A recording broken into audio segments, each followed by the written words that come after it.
ফ্যাসিস্টদের বিচার না হওয়া পর্যন্ত নির্বাচন নয়, কিংবা স্থানীয় নির্বাচনের আগে জাতীয় নির্বাচন নয়, এমন বক্তব্য নিয়ে রাজনৈতিক দলগুলোর মধ্যে আছে নানান মত। তবে বিএনপি বলছে দ্রুত নির্বাচন আয়োজনের।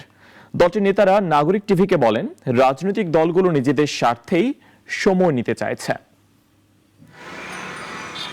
আগামী জাতীয় নির্বাচন কবে হচ্ছে এ নিয়ে চলছে নানা তর্ক বিতর্ক। রাজনৈতিক দলগুলোর মধ্যে রয়েছে নানা মত।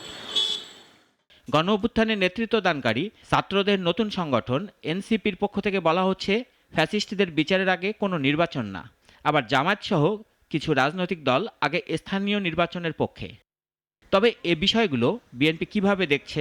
দলটির নেতারা বলছেন, গণতন্ত্রের পথে হাঁটতে হলে জাতীয় নির্বাচনের বিকল্প নাই। যেসব রাজনৈতিক দলগুলো এর বিরোধিতা করছে, তারা রাজনৈতিক ফায়দা লুটতে এসব বলছে।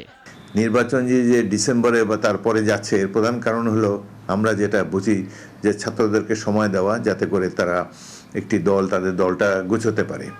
আগে যে স্থানীয় সরকার নির্বাচনের কথা বলে, সেটাও তাদেরকে তৃণমূলে কিছু, কারণ সাধারণত যারা স্থানীয় সরকার পরিষদে থাকে তারা বিদ্যমান সরকারের প্রতি অনুগত থাকে।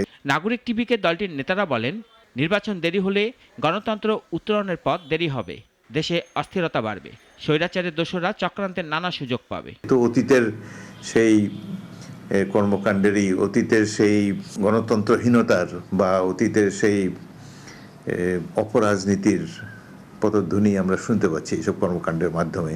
সেই জন্যে আমরা দেখতে চাচ্ছি যে শেষ পর্যন্ত কোথাকার পানি কোথায় গিয়ে গড়ায়, এটা আমরা দেখার জন্য অপেক্ষা করছি। যতদিন যাচ্ছে গণতন্ত্র উত্তরণের পথ দীর্ঘায়িত করা যায়, সেজন্য নানা কূটকৌশল প্রয়োগ করা হচ্ছে জানিয়ে বিএনপির এই নেতা বলেন, এতে দেশের ক্ষতি হবে। এ পথ থেকে সবাইকে সরে আসার আহ্বানও জানান তিনি। রাশিদুল কাদির, নাগরিক, ঢাকা।